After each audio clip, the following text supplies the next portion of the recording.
Good morning. I'm Dave Brennan, the Vice Chancellor for Health Sciences, and it's my pleasure to welcome you on behalf of UC San Diego. This has been an amazing meeting over the course of the years, and this is the best one ever. And I was told that, because of the audience, obviously, and I was told that you can't get tickets anymore, that people are being sent away. There's an overflow in another room, and then only friends of Ida get to go. That's the criteria. If you're not a friend of Ida, you don't get in. But each year it gets better, and I think this year will be the best because this is the most exciting time ever in the history of cancer research. All these areas are coming together, whether it's genomics or precision medicine or immunotherapy. They're all coming together, and that's very exciting. It's a little disconcerting for me because apparently everything I learned in medical school is wrong. Everything I learned about chemotherapy is completely wrong, which is, Scott's shaking his head yes. He's not surprised. He always tells me cancer is very complicated. It's too complicated for gastroenterologists. I shouldn't try. Okay. That makes me feel better. But I just want, just very quickly, I wanted to acknowledge both Scott and Ida for putting this together and for doing such a good job.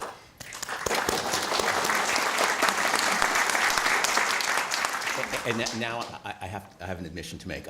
This is my favorite conference. I always attend the entire conference. This year I am not. So I have an excuse. What's the most important thing that happened in San Diego yesterday? Baseball, thank you. Rain, it's been raining for 2 months for those of you who've been here. So that's not good, so it's baseball. So UC San Diego represents the Padres. So they need a representative, and someone had to do it, to fly out to, Sorry, go ahead. it's okay, to fly out to Arizona to sign Manny. So I took one for, yes. So right after this, I'm taking the company plane, not our company, their company. Just Barbara, we're state institution, we don't have a plane. Okay, and we're gonna sign him. So wish me luck, follow me on Facebook. And that part's true, not the Facebook part. Okay, so I'm gonna turn this back over to Ida, and you're going to introduce the next speaker, and she'll point out all the amazing people who are here, okay? Thank you.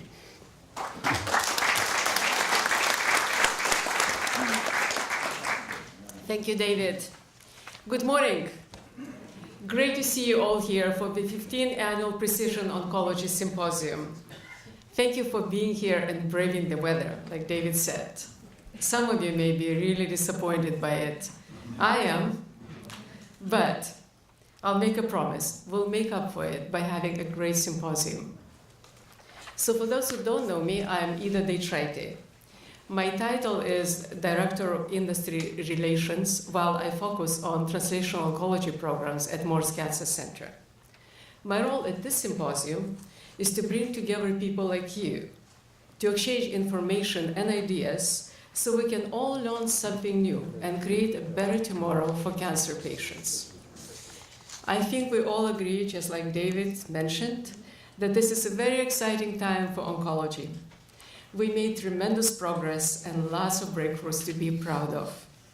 These exciting developments in our field are accelerated by close exchange and cooperation between health sciences and technology like never before.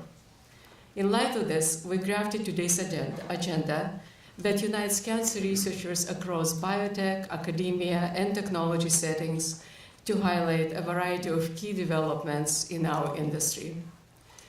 So with that, let me take this moment to thank all our wonderful presenters and our session chairs. We're very lucky to have a superb roster of speakers, and I want to thank them all for being here today. We are delighted and honored to have Dr. Susan Ben Horowitz deliver the Dwayne Roth Award lecture on her important role in development of Taxol. I believe she will remind us all that the keys to success is to follow the data and to never give up. We will hear from Dr. Scott Lipman and Joe Califano on recent important developments right here at UCSD Morse Cancer Center. Very important. We have cancer patients who will be speaking today. They will tell truly inspiring stories about their journey to beating cancer. They're benefiting from precision oncology and sophisticated combination studies we have here at the Morse Cancer Center. Of course, we're very happy for that. Our goal for this meeting is to enable every cancer patient to experience a remarkable recovery. We know it's possible. Before I go any further, let me introduce a few key individuals who played a very important role in today's symposium. They are the Vice Chancellor for Health Sciences, Dr. David Brenner, the Director of Morse Cancer Center, Dr. Scott Lipman, the Deputy Director, Dr. Katrina Jamieson, and our previous director, the individual who sparked the very first symposium 15 years ago. Wow, how time flies. Dr. Dennis Carson. I want to thank a key partner who has helped with all the moving parts, my incredible assistant, Lisa Sutton.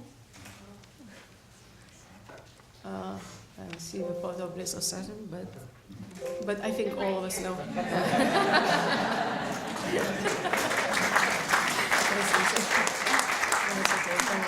Now, can we just open up that? How do I click here? Because I cannot. Oh, I see.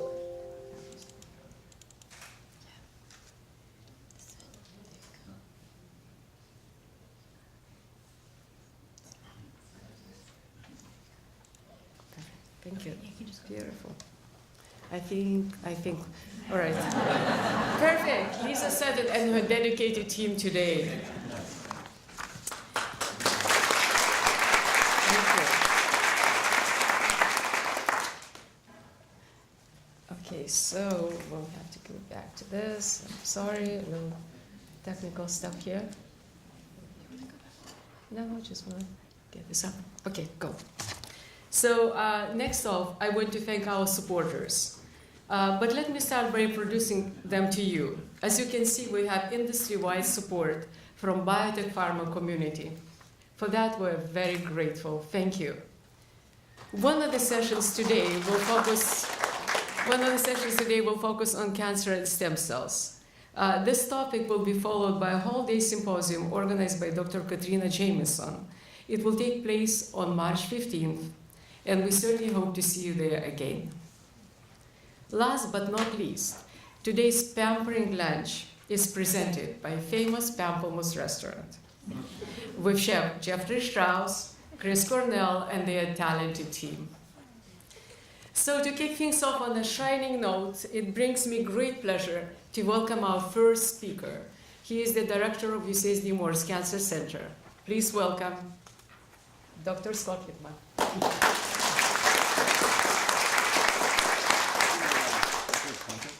There it is. This one. The very button on the very top. Can I use the mouse? You can use the mouse. Hold this one down. And just up and down. I'll use this.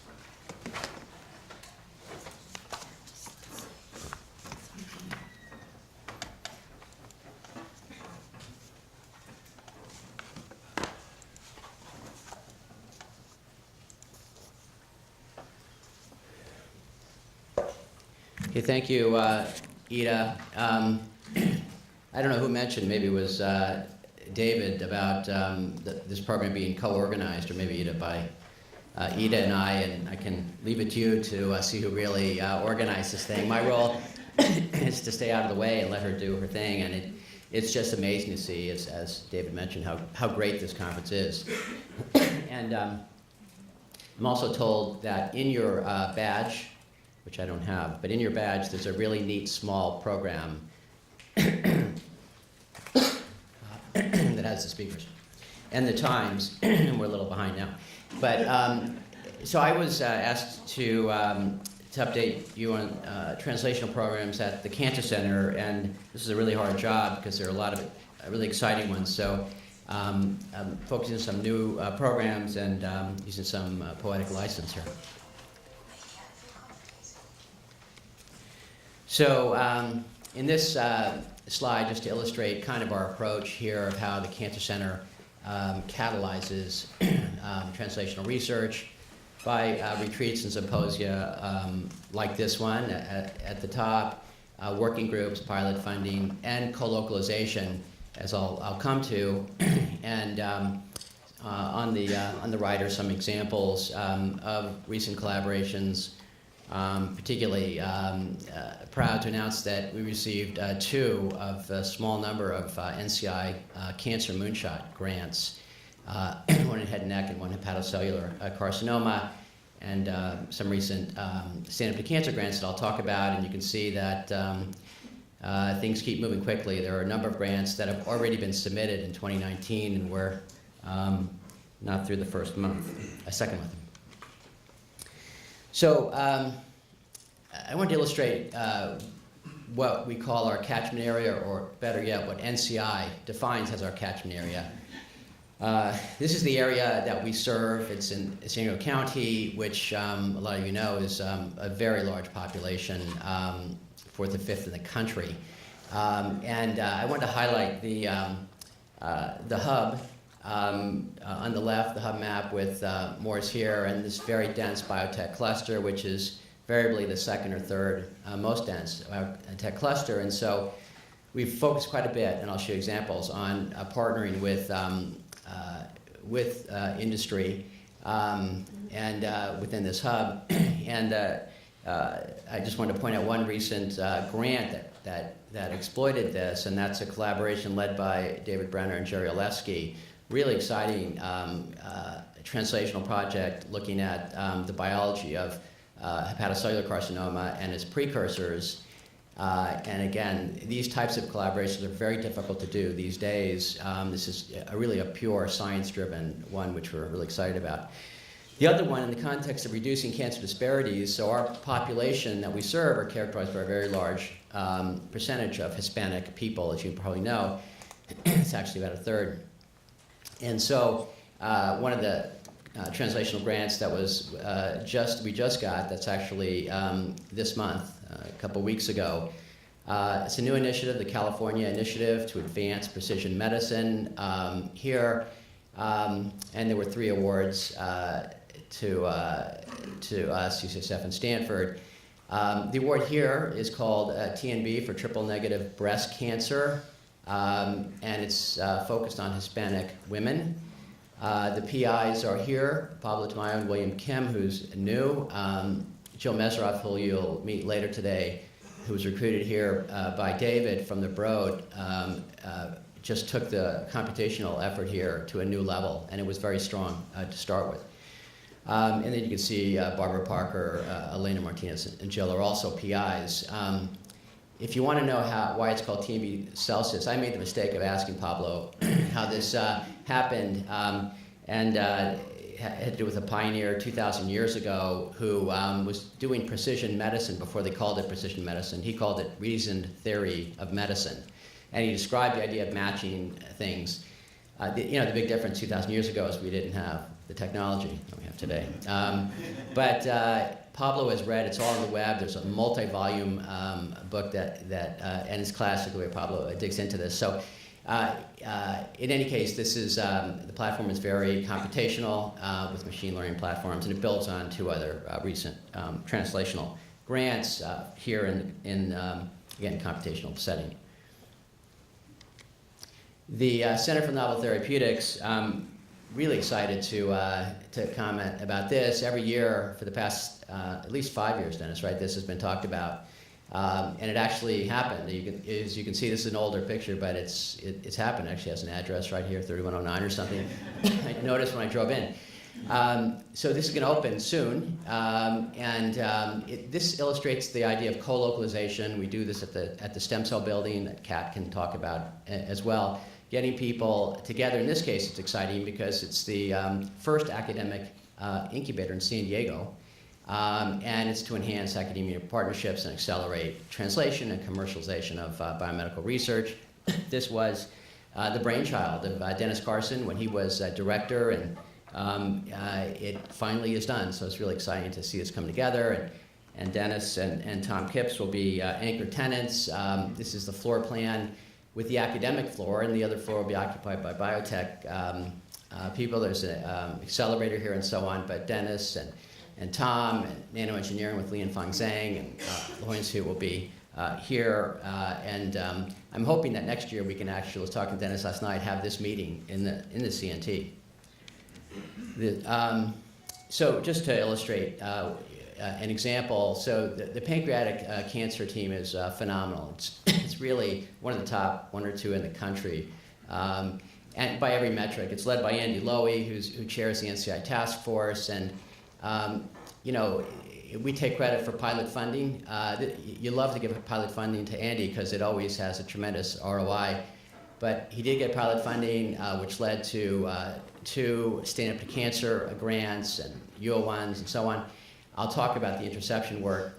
And just literally a week or 2 ago, Andy received this FY19 center launch. This is a very competitive UCSD program for pilot funds to help support the development of a University of California-wide pancreas spore. And Tanisha, who's here, will be here, has been working with Andy and her lab, identified a network map of stem cell dependencies, excitingly showing the interaction between cancer stem cells and immunity. And that paper is in press. She'll talk about it later. So this really, when you talk about a team, science or translational, this doesn't get, I think, more involved than this. Our co-leaders, it's wonderful working with Anna Maitre from MD Anderson and Mike Goggins from Hopkins. You can see very heavy genomics, germline genomics with Judy Garber and Sapna Singhal and others.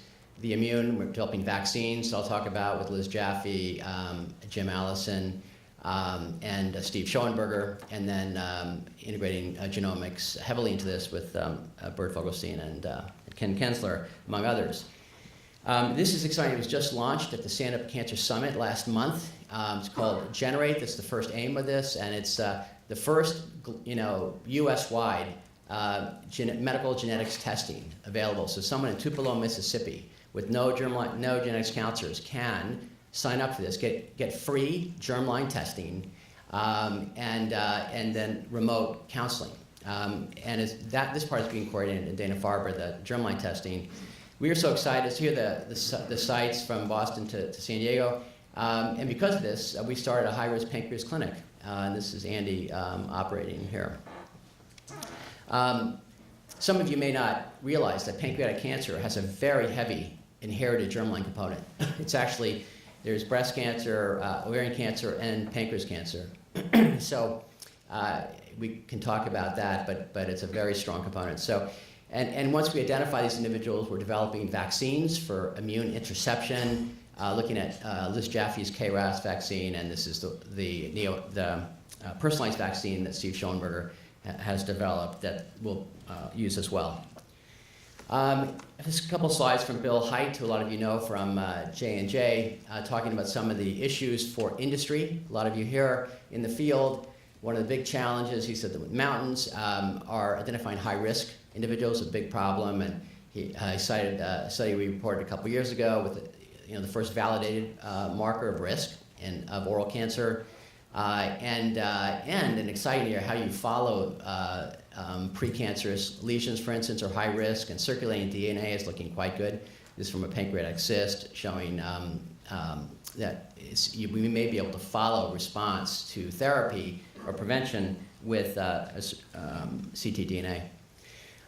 The other thing that, we identified loss of heterozygosity profiles as a genetic driver in the setting, the first one identified, but you can't target a loss of a gene easily. And so we've gone into immune profiling of these, and I'll just show you some really quick data. We actually looked at these premalignant lesions and using the Rebus and Janice Taub classifications of cancer based on PD-L1 expression and infiltrating CD8 cells. And we get these 4 groups that people, that they've talked about in premalignancy that hadn't been shown before. And we're particularly excited about this group, the adaptive immune resistant group, where PD-L1 is positive, and these are precancerous lesions that are high risk, and CD8 is infiltrating the epithelium. This is the group we think would benefit from PD-L1 monotherapy, and that study will be activated soon. And then it just shows the opposite pattern, and what it means in premalignancy is different than in cancer in many cases. This is a slide I borrowed from Bill Hite, who's very visionary and thinks we'll come to a point where we can develop a bronchoscopy like a colonoscopy. He's calling that pulmonoscopy. And with all this sort of imaging, we can identify these very tiny precancerous lesions and remove them, immunize them, things of this sort. And he's acting on this. J&J has a major effort in this called Disease Interception Accelerator. And this is the framework from Bill Hite and Avi Spira, and this cancer interception term that Liz Blackburn came up with. But the bottom line is, I think Bill said this, and I agree. We were talking about this at the San Antonio Cancer Summit a month ago, that all of us in this room are incubating disease. It's an interesting thought, but but it's true. But the problem is we have little clue what's going on. And you know, a couple of great examples. Hematologically, this clonal hematopoiesis, which is thought to be a rare age-related disease, greater than 10% and over 70 years old, is back-to-back papers from Boston. Also, and people who have this is based on genetic drivers, somatic alterations, are also at risk for leukemia and cardiovascular disease. And this is sort of scary. There's a chip, clonal hematopoiesis group that Rafael Behar has termed microchip. So that's, if you use it, you got to recognize him on this. But the point is, there's a scary paper that came out 2 years ago, a couple years ago, I guess, that 95% of healthy 50-year-old nurses have chip when you use ultrasensitive techniques. So, and the same thing is starting to come out. The past few years have been one after another. I'm sure you're familiar with the eyelid study, finding genomic drivers in healthy eyelid skin, BRAF mutations in benign nevi. We're all carrying these things. And so the question is, what are we going to do about it? And how do we identify which ones to intervene? And just in the last slide or two, I wanted to point, Hannah Carter, and she's here, is a phenomenal cancer computational biologist. Came from Bert Vogelstein's group to work in Triadiker's lab, and now she's an independent investigator. She's looked at these very extensive computational programs that I don't know how they work actually, but my contribution is to call this the minority report, because what it really tells you, you start to get at looking at germline, and you could do this at birth, and predict what diseases people could get, and you know, where it's going to be, what is the signaling pathway alteration that causes that, all this stuff. And this is the first study that got a lot of attention doing that to identify where and how tumors develop beforehand. And as this grows, you can see that this could really transform our approach. So just in the last couple of cartoons, again, this is Bill Hite's slide, but you know, modern cars are different, obviously, than the old cars. So everything is hooked up by all these sensors and things, and you have like an engine check or something that anytime any signaling pathway in the car is altered, goes out of spec, the light comes on. And the question is, when are we going to get to that in humans? We're doing this with blood pressure, diabetes, and so on. Can we implant a sensor in your brain or somewhere else that would actually detect when circulating DNA, some driver mutation develops, and then the minute that we go out of spec, a light would come on, or it would zap you or something. So this is amazing. And so, again, this is Bill's slide, that today or someday soon, we're going to get to this point. And this is my contribution to this talk, that we know this is going to happen by 2049, right? Because in the Blade Runner, they could do this, and I think it'll probably be before that. But anyway, very exciting translational program, changes the way we think, and you know, you think it may come a point that shortly after birth, we'll draw blood and be able to identify risks of Alzheimer's, you know, different diseases, when and how, and that'll prepare us to interrupt the cancer, the process earlier. So I'll stop here, and now it's an honor to introduce Joe Califano, and Ida told me, keep it short, it's in the book. So I will, and what's not in the book, though, is that Joe Califano, who is the new physician-in-chief for Moore's Cancer Center as of January 1, And he's already in action, overseeing inpatient, outpatient, to really, and working with Patty Maisant on the outreach programs, and with Kat on the internal programs as well. But Joe is one of the top academic head and neck surgeons. I think he's the top in the US, maybe a little biased. He was at Hopkins for his entire career, and somehow we were able to recruit him here about 3 years ago. And it's really transformed our head and neck program, and now our clinical program. Joe is a surgeon scientist. He runs a lab. He's got R01s on HPV-related disease. But what he really loves is, I think, what he may talk about, and that's quality clinical care. He set up a tremendous program at Hopkins with real-time feedback to surgeons that worked. And so he's working closely with Barbara Parker, who is here, and as you notice, is one of the PIs on this big breast program. She's been a tremendous oversight of the quality programs. We have every award there is, and that's all to Barbara, and she's going to come back at 48 or 9%, something like that, to do research and to sort of be there working with Joe as we do this transition. So, Joe, it's all yours. Thanks.